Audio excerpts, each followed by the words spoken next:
YouTuber பண்ற தப்பே, அதாவது உங்களோட வீடியோவுக்கு எண்ட் ஸ்கிரீனே யாருமே யூஸ் பண்ண மாட்டேங்கிறாங்க. ஓ, குரலி வித்தையா? அதாவது நீங்க ஒரு யூடியூப் கிரியேட்டரா இருந்தீங்கன்னா அப்ப இந்த வீடியோவை பார்த்து தெரிஞ்சுக்கிங்க. இது என்ன பிரமாதம்? இது விட பெசலைட் ஒண்ணு இருக்கு, கூவுடா. நிறைய பேர் வீடியோ அப்லோட் பண்ணிடுறாங்க. பண்ணிட்டு பிறகு ஒய்டி ஸ்டூடியோவிலேயே வந்துட்டு பார்த்தீங்கன்னா சில விஷயங்களை எடிட் பண்ணிட்டு யூடியூப்பை வந்துட்டு பார்த்தீங்கன்னா பப்ளிஷ் பண்ணிடுறாங்க. ஏன் சார் அழுகுறீங்க? ஆனா வந்துட்டு பார்த்தீங்கன்னா யூடியூப் தரப்புல எண்ட் ஸ்கிரீன்னு ஒன்று இருக்கு, அதை யாருமே யூஸ் பண்ண மாட்டேங்கிறாங்க. ஃபர்ஸ்ட் ஆஃப் ஆல் அதை எப்படி யூஸ் பண்றதுன்னு சொல்லி தான் இந்த வீடியோல டீட்டெயிலா நம்ம பார்க்க போறோம். அதுக்கு முன்னாடி முதல்ல எண்ட் ஸ்கிரீன் எதுக்கு யூஸ் பண்ணதுன்றத நீங்க தெரிஞ்சுக்கிட்டீங்கன்னா அதுக்கப்புறம் நீங்களும் ஆர்வமா இருப்பீங்க எண்ட் ஸ்கிரீன்ல உங்களோட அடுத்தடுத்த வீடியோவை ஆட் பண்றதுக்கு. எப்படி எண்ட் ஸ்கிரீன்ல உங்களோட வீடியோவுக்கு வாட்ச் ஹவர்ஸை அதிகப்படுத்த நீங்க இந்த எண்ட் ஸ்கிரீனை யூஸ் பண்ணலாம். அதுக்கு முன்னாடி நீங்க ஒரு யூடியூப் கிரியேட்டரா இருந்தா இந்த மாதிரி யூஸ்ஃபுல்லான வீடியோஸ்க்கு மறக்காம சப்ஸ்கிரைப் பண்ணி வைங்க.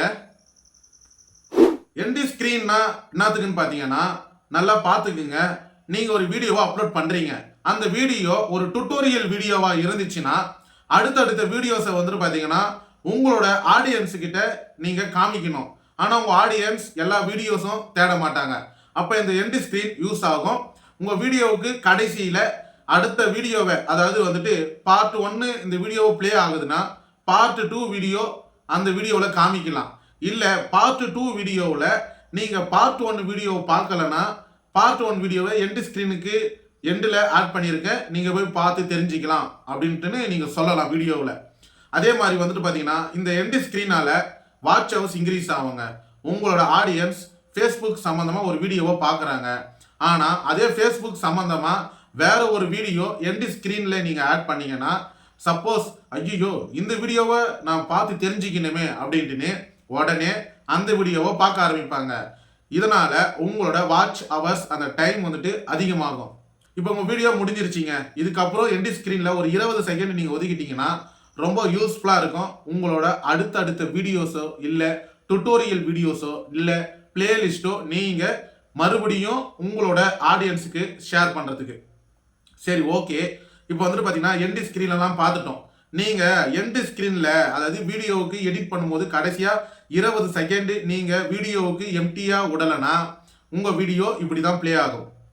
அதுவே நீங்கள் வீடியோ கடைசியில் 20 செகண்ட் வீடியோ நீங்கள் எம்டியாக விட்டுட்டு இருந்தீங்கன்னா நீங்கள் எண்ட் ஸ்க்ரீனில் ஆட் பண்ணும்போது இந்த மாதிரி தெள்ள தெளிவாக வீடியோவில், அதாவது உங்களோட அடுத்தடுத்த வீடியோஸை உங்களோட ஆடியன்ஸ் கிட்ட காமிக்கும். இப்போ அதே மாதிரி end screen YT studio app மூலிமா உங்களால் ஆட் பண்ண முடியாது.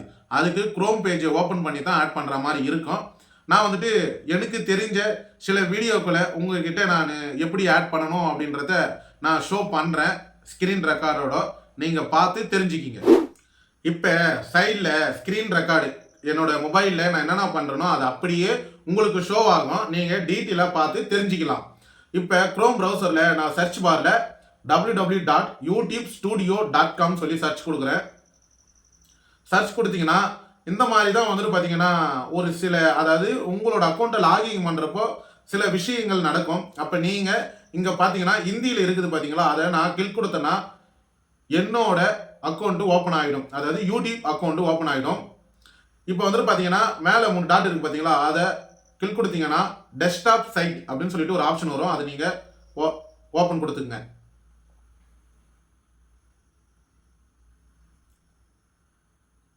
ஓப்பன் கொடுத்தீங்கன்னா கீழே பாருங்கள் க்ளோஸ்ன்னு சொல்லி ஒரு ஆப்ஷன் கொடுத்துருப்பாங்க, அதை நான் கிளிக் கொடுக்குறேன். இப்போ உங்களுக்கு இப்போ வந்துட்டு பார்த்தீங்கன்னா அக்கௌண்ட்டு, அதாவது உங்களோட யூடியூப் அக்கௌண்ட் ஓப்பன் ஆகிடுச்சு. இதில் வந்துட்டு பார்த்தீங்கன்னா நான் ஏதாவது ஒரு வீடியோவை சூஸ் பண்ணிக்கிறேன், அதுக்கு நான் வீடியோவை செலக்ட் கொடுக்குறேன். இப்போ நல்லா பாருங்கள். இப்போ வந்துட்டு பார்த்தீங்கன்னா நான் என்னென்ன வீடியோஸ் அப்லோட் பண்ணேன் டீட்டெயில்ஸ்லாம் இங்கே வந்துடுச்சு. இப்போ நான் ஏதாவது ஒரு வீடியோவை நான் செலக்ட் கொடுக்குறேன். செலக்ட் கொடுத்தீங்கன்னா இந்த மாதிரி தான் பேஜ் ஒன்று வரும். இதில் வந்துட்டு பார்த்தீங்கன்னா இங்கே பாருங்கள் எண்ட் ஸ்க்ரீன் அப்படின்னு சொல்லிட்டு ஒரு ஆப்ஷன் இருக்குது, அதுக்கு பக்கத்துல பென்சில் மார்க்னு சொல்லி ஒரு ஆப்ஷன் இருக்கும், அதை நான் கிளிக் கொடுக்குறேன்.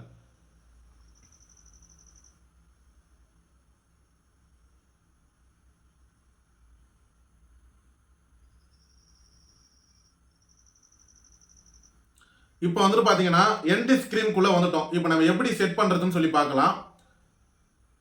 இப்போ நல்லா பாருங்க,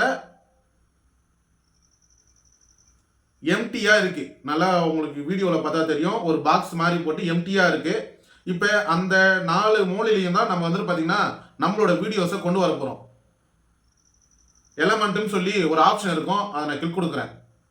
அதை கிளிக் கொடுத்தீங்கன்னா video, playlist, subscribe, channel, link, அதாவது வந்துட்டு பாத்தீங்கன்னா 1 2 3 4 5 ஐட்டம், அதாவது 5 செட்டிங்ஸ் கொடுத்துருப்பாங்க. நம்ம எதனா லிங்க் கூட ஷேர் பண்ணலாம்.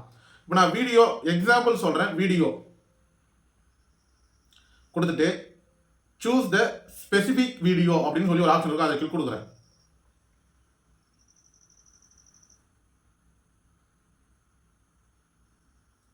இப்போ வீடியோஸ், அதாவது என்னோட சேனல் இருக்கிற வீடியோஸ்லாம் வந்துட்டு நான் ஏதாவது ஒரு வீடியோவை சூஸ் பண்றேன். சூஸ் பண்ணிட்டேன்னா நல்லா பாருங்க, வீடியோ செட் ஆயிடுச்சுங்களா.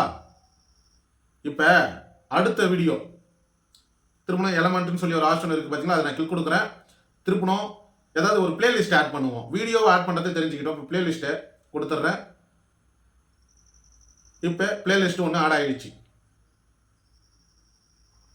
இப்போ ஒரு பிளேலிஸ்ட்டை ஒன்று நான் அடுத்தது ஆட் பண்ணிட்டேன். இப்போ அடுத்தது எலமெண்ட்னு சொல்லி மறுபடியும் இருக்கு பார்த்தீங்களா, அதை நான் கிளிக் கொடுக்குறேன். இப்போ சப்ஸ்கிரைப் அப்படின்னு சொல்லி ஒரு ஆப்ஷன் பார்த்து நான் கிளிக் கொடுக்குறேன். கிளிக் கொடுத்தீங்கன்னா என்னோட சேனல் வந்துடுது. வேணும்னா நம்ம வந்துட்டு பார்த்தீங்கன்னா என்னோட சேனல் வந்துடுது. இப்போ என்னோட சேனலை சப்போஸ் அவங்க மிஸ் பண்ணிட்டா கூட சப்ஸ்கிரைப் பண்ண சொல்லி மறுபடியும் வந்துட்டு பார்த்தீங்கன்னா அவங்கள அதை ஞாபகப்படுத்தலாம். இப்போ அடுத்தது எலமெண்ட்னு சொல்லி கொடுக்குறேன். இப்போ மறுபடியும் வீடியோஸை சூஸ் பண்ணுறேன். இப்போ பார்த்தீங்கன்னா சூஸ் த ஸ்பெசிபிக் வீடியோ அப்படின்றத கிளிக் கொடுக்குறேன். நீங்கள் ஏதாவது டுட்டோரியல் மாதிரி அதாவது பிளான் பண்ணியிருக்கீங்க அப்படின்னா உங்களோட அடுத்தடுத்த வீடியோஸை இதில் ஆட் பண்ணிக்கலாம். இப்போ நான் டுட்டோரியல் மாதிரி எதுவும் பிளான் பண்ணலை. அதனால் எனக்கு அதாவது வீடியோவுக்கு இப்போ உங்ககிட்ட சொல்கிறதுக்காக நான் என்ன பண்ணிட்டேன், இப்போ 4 அதாவது 4 மூலையிலையும் நான் வந்துட்டு எண்ட் ஸ்க்ரீனை எப்படி யூஸ் பண்ணுறது அப்படின்ட்டுன்னு இப்போ நான் வந்துட்டு அதை செட் பண்ணிட்டேன். செட் பண்ணிட்ட பிறகு இப்போ இந்த வீடியோவை நான் ப்ளே பண்ணனா நல்லா பாருங்க.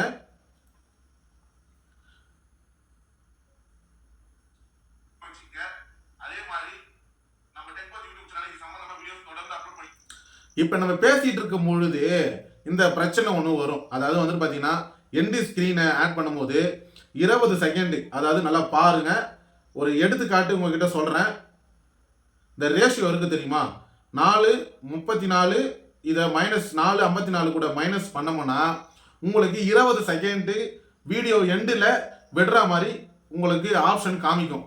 நீங்கள் சப்போஸ் இந்த இடத்துல இப்போ ப்ளே ஆகுதுல்ல, இதுக்கு பதிலாக நீங்கள் 20 செகண்டு வீடியோவை கடைசியில் விட்டிருந்தீங்கன்னா, எம்டியாக விட்டிருந்தீங்கன்னா இந்த எண்ட் ஸ்க்ரீனை ஆட் பண்ணும் பொழுது உங்களுக்கு அழகாக ஆடியன்ஸ் கிட்ட காமிக்கும் தெளிவாக. அதாவது வந்து பார்த்தீங்கன்னா இந்த மாதிரி எதுவும் வீடியோவும் ப்ளே ஆகாமல் இருக்கும்.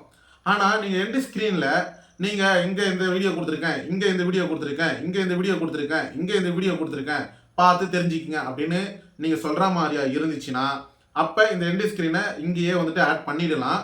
இப்படி தான் வந்துட்டு பார்த்தீங்கன்னா நம்ம எண்ட் ஸ்க்ரீனை ஆட் பண்ணிட்ட பிறகு சேவ்ன்ற ஆப்ஷன் இருக்குது பார்த்தீங்களா, அதை நான் கிளிக் கொடுக்குறேன். இப்போ எண்ட் ஸ்க்ரீனு சேவ் ஆகிடுச்சுங்க. அவ்வளோதான். நம்ம கிரியேட்டரு பண்ணுற தப்பே டக்குன்னு வீடியோ எடுக்கிறாங்க, அப்லோட் பண்ணுறாங்க, உடனே பப்ளிஷ் பண்ணிடுறாங்க. அதனால அந்த வீடியோ மட்டும்தான் உங்களோட ஆடியன்ஸ் கிட்ட கொண்டு போய் சேர்க்கும். ஆனால் இந்த எண்ட் ஸ்க்ரீன் மூலியமா பல வீடியோக்களை நீங்கள் அடுத்தடுத்து தொடர்ந்து உங்கள் ஆடியன்ஸை பார்க்குற அளவுக்கு நீங்கள் இந்த மாதிரி செட் பண்ணிக்கலாம். அதாவது இது தாங்க எண்ட் ஸ்க்ரீனை செட் பண்ணுற மெத்தடு. ஸ்க்ரீன் ரெக்கார்டில் நீங்கள் பார்த்துருப்பீங்க. எண்ட் ஸ்க்ரீனை எப்படி ஆட் பண்ணுறது, எப்படி யூஸ் பண்ணுறது அப்படின்னு சொல்லிட்டு எனக்கு தெரிஞ்ச விஷயத்த உங்ககிட்ட நான் ஷேர் பண்ணியிருக்கேன். நிறையா பேசி மொக்க போட விரும்பலை, அதனால் வந்துட்டு வீடியோவை இதோட முடிச்சுக்கிறேன்.